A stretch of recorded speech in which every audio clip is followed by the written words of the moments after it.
And I think every leader feels what Israel felt, right? It's like we start to hook our head up and go, holy cow, there's a big threat up ahead, either for myself or my entire organization.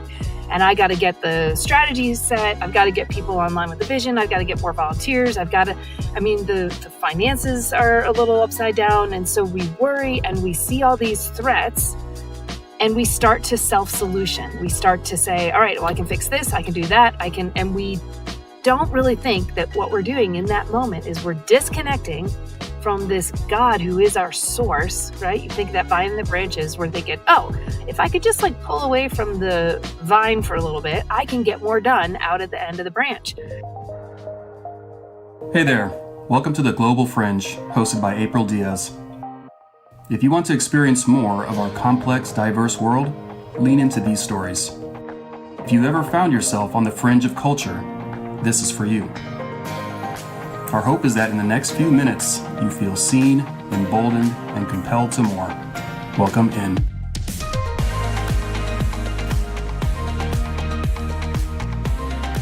So, welcome back to the Global Fringe, friends.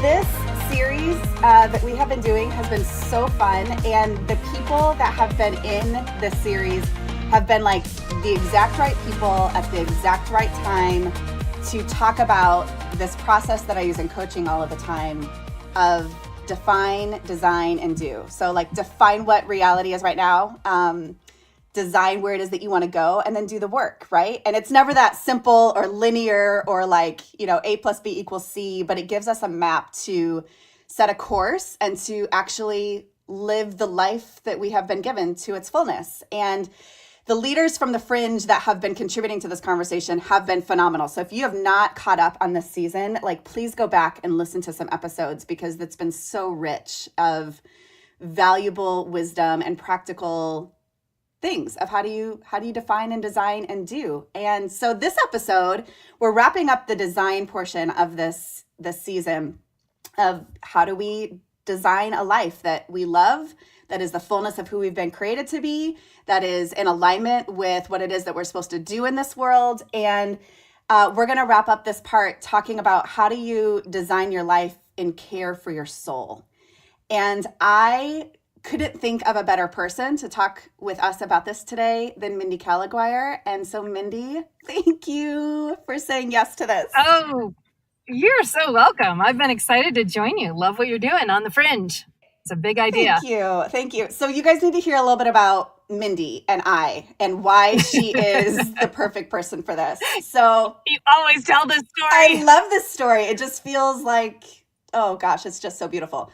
So I met Mindy in the early 2000s. I don't even remember exactly when, but it's been at least 15 years ago. And Mindy was leading spiritual formation at Willow Creek Community Church, this little church in Chicagoland, with a man named John Ortberg. His wife was on an episode 2 episodes ago. So you can go back and listen to Nancy drop all kinds of wisdom. But she was leading spiritual formation. And I was in my early 20s and was totally goo goo gaga over her. I was like, who is this woman leading this massive spiritual authority leadership thing at our church of 20,000 people? And I just was in awe of her. She had 3 little kids at the time. I was brand new married. And my husband, Brian, was actually in a spiritual formation group that Mindy was leading. And he would come home and just talk rave reviews about who she was and what she was contributing to his life and the vision that she had for spiritual formation and soul care. And I kind of feel like, Mindy, I hijacked you from Brian a little bit because I just kept asking you for coffee. And I asked you specifically, would you mentor me? And you said, what did you say? Oh my gosh, I was overwhelmed. The 3 small kids, all the work. And I was like, I can't. I don't commit to that. I don't have the time. I, really, of course, want to be supportive to your journey, but I'm sorry, I can't make that commitment. And then what happened? You tricked me. Oh my gosh. And I think this is such an important lesson for anyone who wants to be mentored or wants to or feels limited in their capacity to be a mentor. if you feel a little intimidated by the term, which I did, April's genius, which has persisted to this day, but especially then, was to just say, well, how about, can we meet for coffee? And I was like, oh, well, that I can do, like, for sure. And so she just would regularly ask me out for coffee, and then always had these great questions. April, I've always said one of the things I've appreciated and learned from you, I aspire to be more like this in so many ways, is your capacity to ask really great questions, which is why I'm sure you're an outstanding coach. But the fact that, you would say, hey, let's just grab coffee. And then you would, drop a couple like really significant life level, soul level questions, which was just delightful to explore with you in conversation. And somehow the net effect of that felt to you like mentoring, and felt to me like sharing life with someone who I really enjoyed. And so God be praised that the net effect of that was that you were helped in the way that you had discerned. You were defining, I need help. You designed, here's a person. And then you said, well, even though she says no, I'm still going to do. And following your pattern here, it's been, my friendship with you has just been a treasure on so many levels, and seeing you grow and progress and, go far beyond me in many ways. It's just so exciting. And I know I'm one of many mentors in your circle that you have similarly pursued with great intention. And, and so anyway, well, that's how somehow we met. And you did hijack me. And Brian is still a part of the equation. Thank you for all of that. But this is my podcast, and you don't need to say nice things about me, because we've got to get to some things with you that I know the audience is going to really glean. And I know that because for Brian and I don't think it's an exaggeration to say that he and I have not made a significant life-altering decision in our life without seeking your wisdom, direction, counsel, feedback. 15 years worth. And you've crossed our paths in all of those places. And, we don't talk every month. We don't talk, super consistently, but it is just not an exaggeration to say my life and leadership would be entirely different were it not for your voice and influence. And so I want for there to be just a sliver of that given today, because how you talk about leadership and soul care is so crucial, maybe even more than ever in the world today. And so can we start in the place of you giving us a framework for what soul care is? Yeah, for sure. So, and so the basis of that framework, just for your listeners, I won't go into detail, but my life has been involved with ministry and leadership really since my early 20s as well, and went through a really significant crash of my health and physical well-being when I, was, midway through a 10-year church planting stint. And out of that came the convictions and that framework for how I think about caring for the soul. It wasn't because I was super smart about it. Although you are an Ivy League grad, so you are super smart. Well, but that's what contributed to it, right? It's like I knew how to go work hard, be smart, solve problems, power up. I knew how to do all that stuff, and that had worked in the marketplace. It had worked for the most part in ministry, and it certainly had worked in academics. And so that was my way of being in the world. And so I just naturally sort of moved that way of being over to ministry, which on the one hand, yes, we should leverage our gifts and harness our talent and all those very, very, driven words.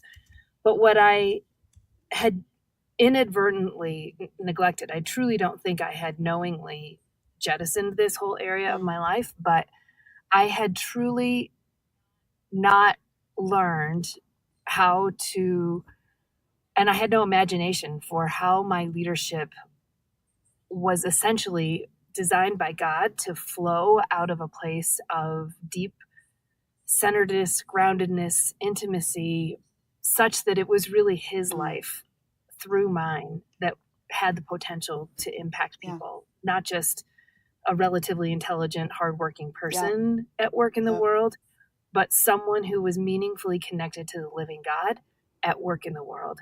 And then becomes God's work, not Mindy's work. And so for me, the care of the soul then as a framework really is all about how do I structure and design a life that allows me in a sort of a realistic way to stay more than less connected to God moment by moment, day by day. So not rigid, not mechanical, not weird and hoop jumping, but what are the rhythms? What are the practices? What are the relationships that keep my heart and soul attuned to God's goodness, his presence with me, his deep love for me, whether or not I'm achieving things? You know, those things attune me to connect and continue to connect with God in little micro moments throughout the day. And then some major times at times, but the net effect of it is that I move to meetings, decisions, strategy, vision, and execution, all from a way different place than striving and just trying to muscle up to do more. Yeah, I think we, especially leaders, we try a lot. Oh my goodness. And there is such a push. I will never forget, in my first couple of years of knowing you, I was trying a lot and I was pushing and powering up. You used that phrase earlier. And I was in a season where I wasn't quite sure where I was going, but it was a season of transition.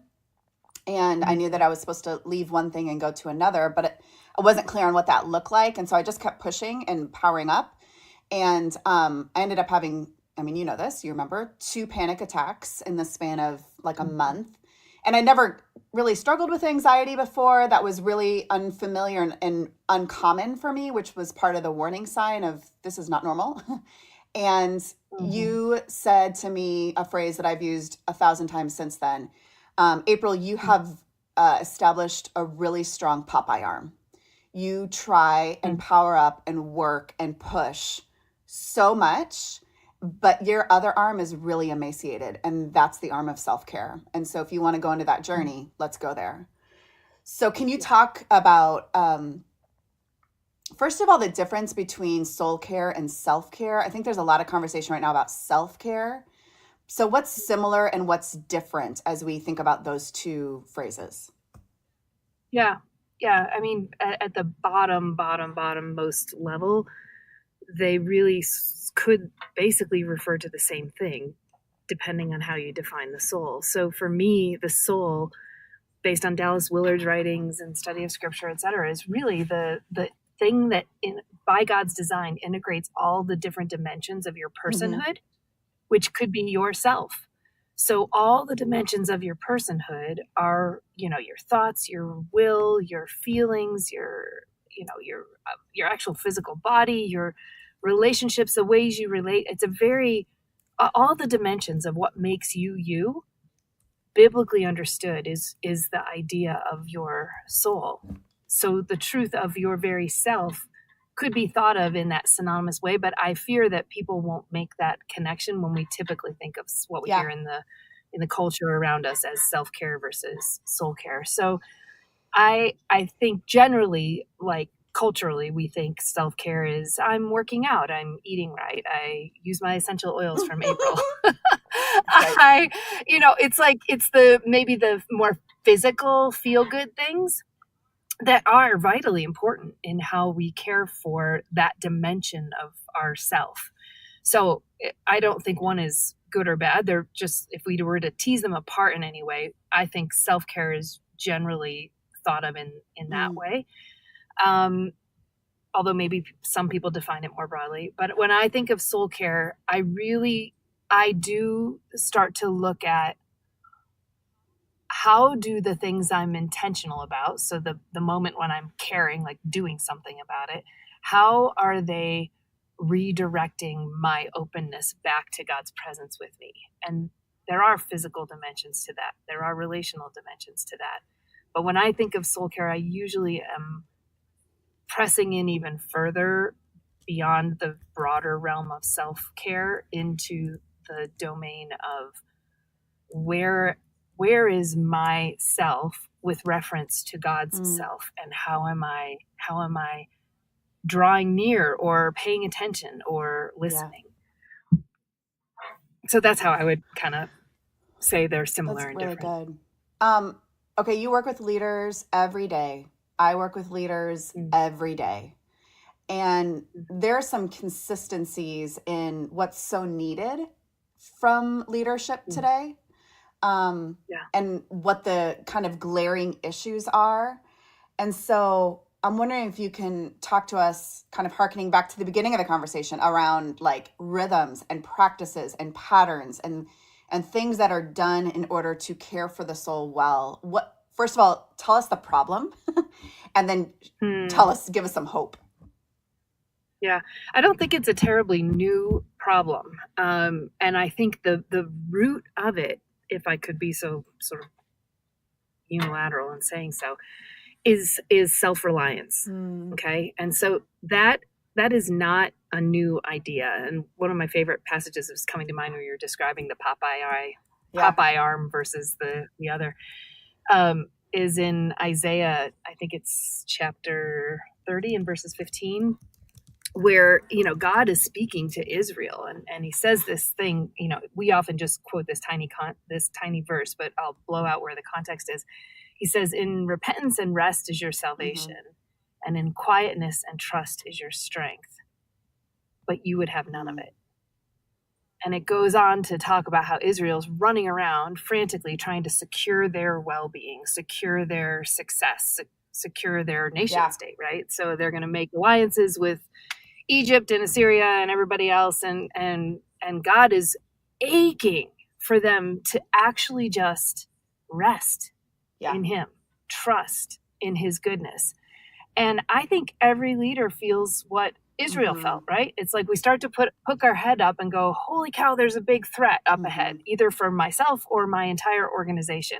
And I got to get the strategies set. I've got to get people online with the vision. I've got to get more volunteers. The finances are a little upside down. And so we worry and we see all these threats, and we start to self-solution. We start to say, all right, well, I can fix this. I can do that.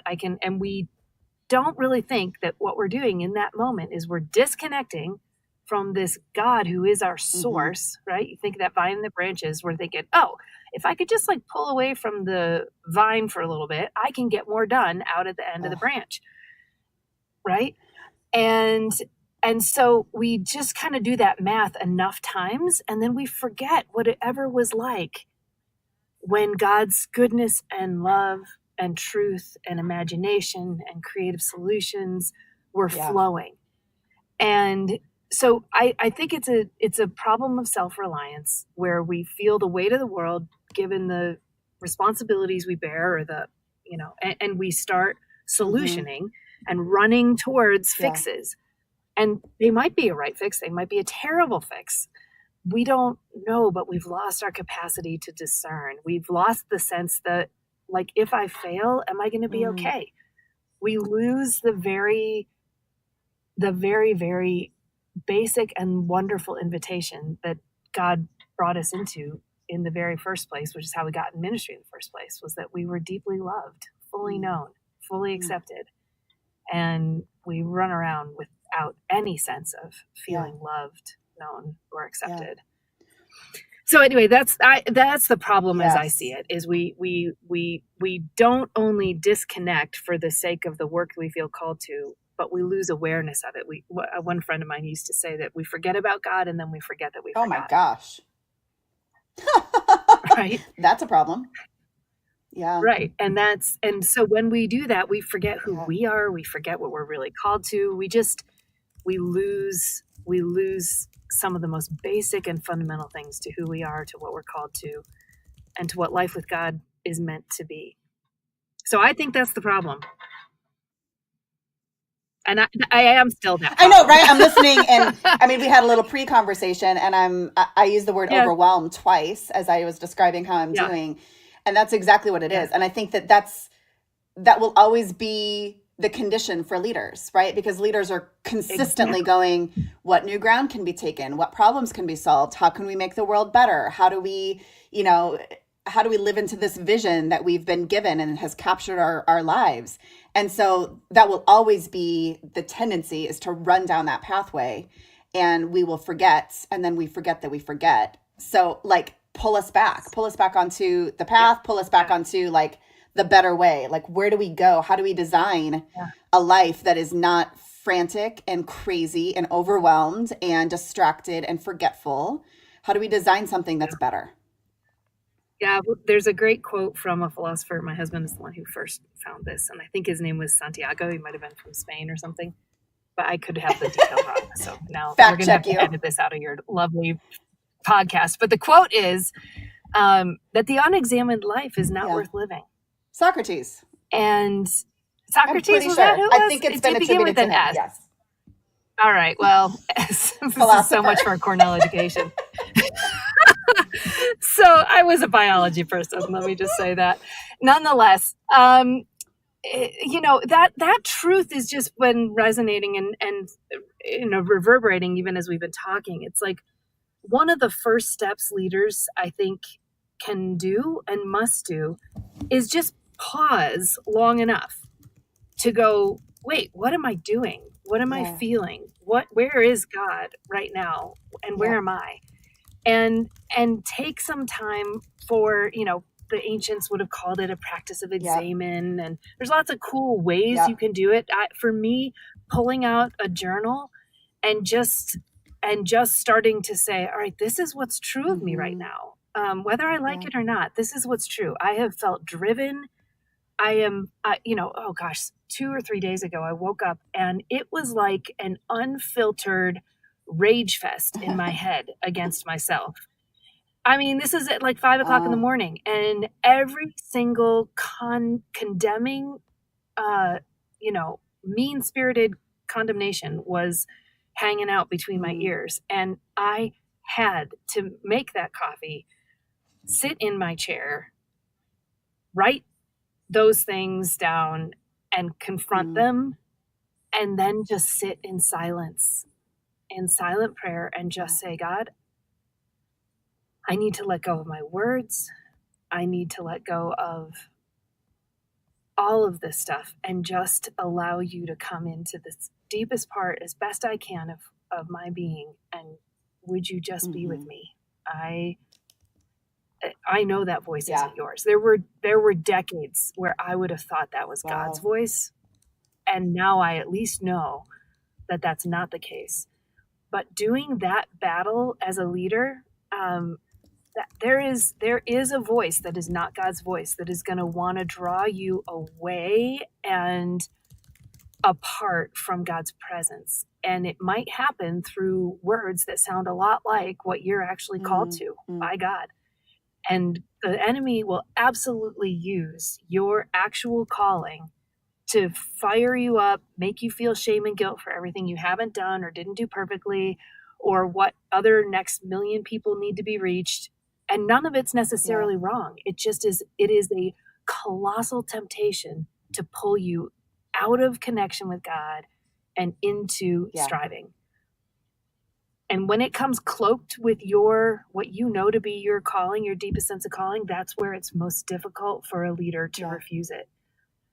But that's where I have found the practices, as I've said, you know, journaling, sitting in silent prayer, I've returned to frequently, time in scripture, but not like achieving in scripture, but more posture of listening. Like, God, what are you saying to me here?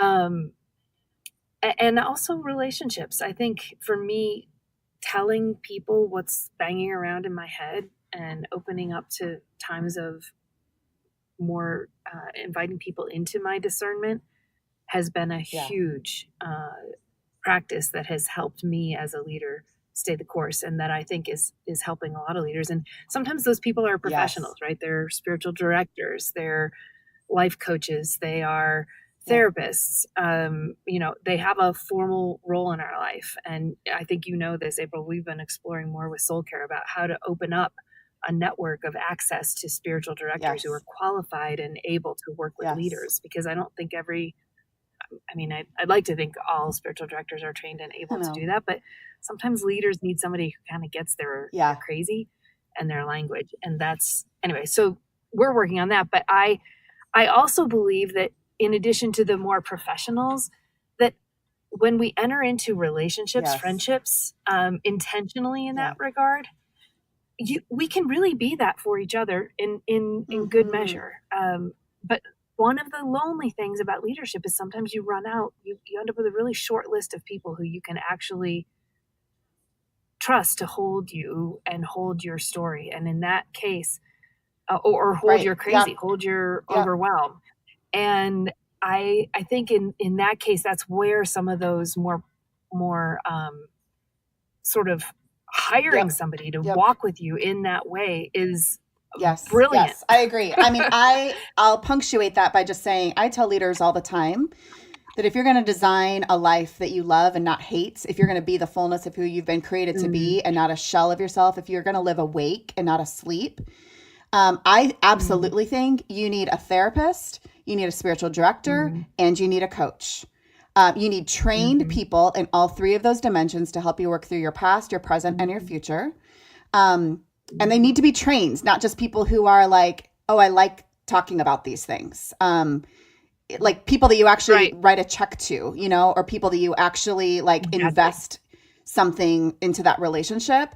And I would also say, I'm so tired of the narrative that leadership is so lonely and no one gets me. I think that is, I think that there are realities of leadership being hard and they can feel isolating and there's a weight. Yes, all of that is true. But I don't know that I've ever been in a season of leadership where I haven't had friendships of people who deeply know me and are with me in it. And I just think that is, we've got to change that narrative that leadership is so lonely and isolating, because that's why, I don't know, do you think that's why we're seeing so many train wrecks? Yes, I do. And I also think that I've been studying more about this last year, learning more about it through he calls himself a neurotheologian named Jim Wilder, who's written a couple of cool things. But I was learning a lot more about narcissism.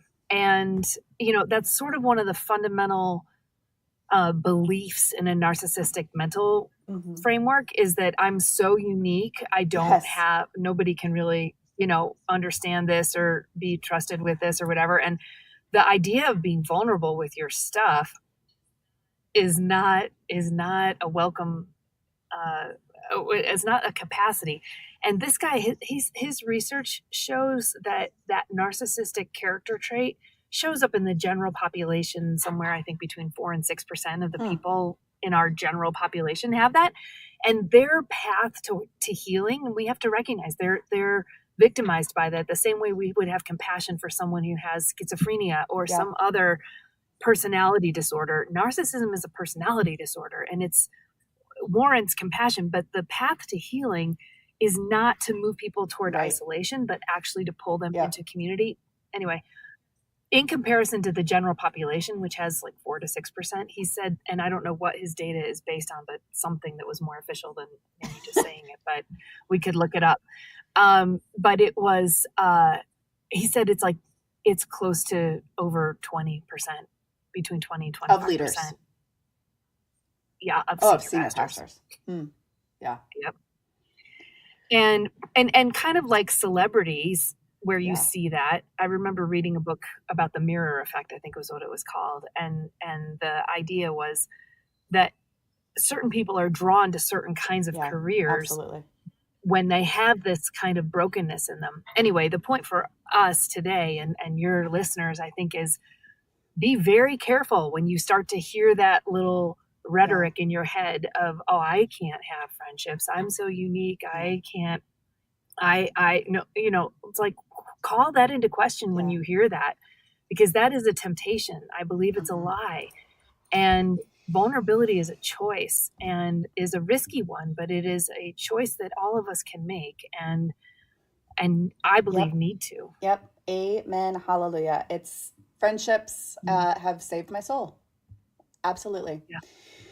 Mine as Oh, well. we've got to wrap this up, which is like cruel punishment because we could talk for so much longer. But But embracing our limits is a big part of this, right? of course, you're gonna like.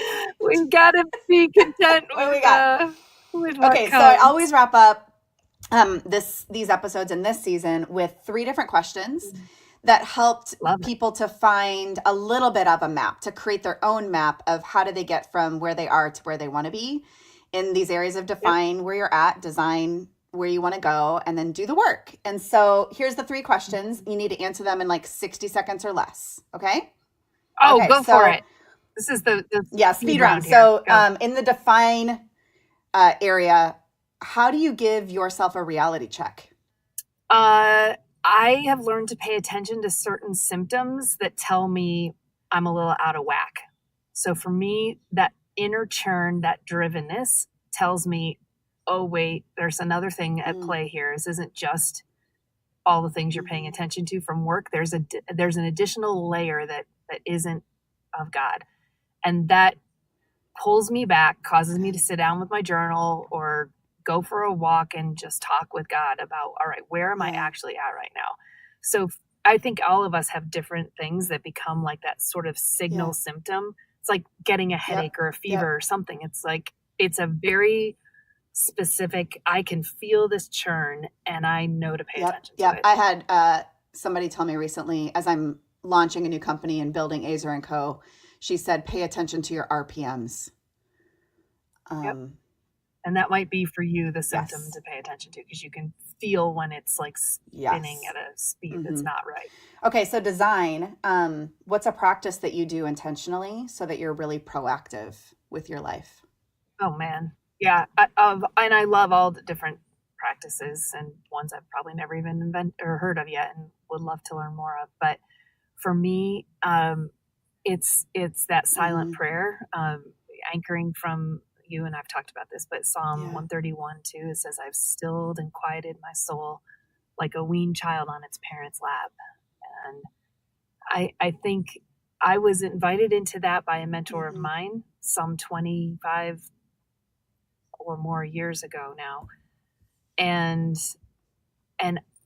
I have persistently found that when I can take intentionally, very intentionally, take my mind, my soul, myself, and intentionally rest in God's presence, not spinning the mental RPMs even, which can sometimes be going even if our physical RPMs are at a standstill.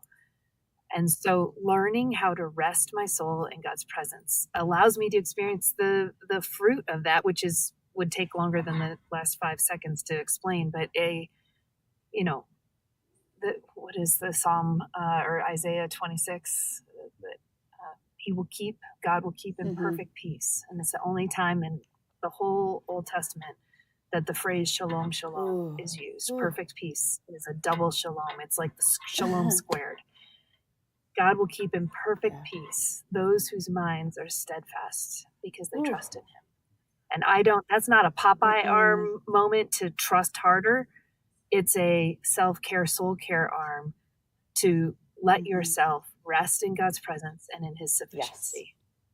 Learning the unforced rhythms of grace was the game changer for me that you pointed me toward. And you said, if you want to get serious about this, if you don't want to blow your life up, if you want to actually lead with all diligence, you've got to learn the unforced rhythms of grace that Jesus talked about in Matthew 11. And I was like, you're crazy, lady. And I've spent the last 15 years learning them and unlearning a whole bunch of other stuff. So, all right, last one is just in doing the work. What's a 1-degree trajectory shift that you've made in your life that has changed everything for you over time? That's a hard question.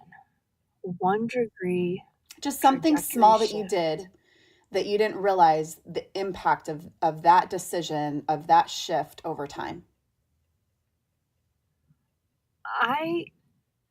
The net effect of allowing people to mirror back to me what they saw as my influence or impact within a group over time has had a dramatic impact on my work, my sense of calling, and my actually confidence in God being working through me in ways. And I didn't expect it at the time. I was just in community, listening to friends. They offered what they observed. And as I would just incrementally move in the direction of trusting what they were seeing in me, but I could not see in myself. And even within the last few years, that has happened with different mentors or friends that have come along the way. And it has opened my imagination to new ways that God might be working in and through me. So I would say that has had it's a small thing, because in the moment you're just having a conversation. But when you let it in, and then you start to, it takes some courage sometimes to like lean into that. Like, what would that look like? How would I move in that direction? The net effect of that has absolutely changed the trajectory of my entire life. That's awesome. I would say. Thank you. You are, once again, April with the killer. You are just one of my favorite humans. And, we're just getting started in this conversation. So where can people find what you're doing online, or just connect a little bit more with your work? Oh yeah, for sure. Just go to soulcare.com, sign up for our email. We have a series of emails that goes out when you sign up, but then that's also where we're bringing updates on what's coming. And as I said earlier, we have a lot that's coming in this next year. So we'd love to serve you, be part of the conversation with you. So thanks. And Mindy has written a series of soul care books as well, and we'll tag them on my website on aprildiaz.com.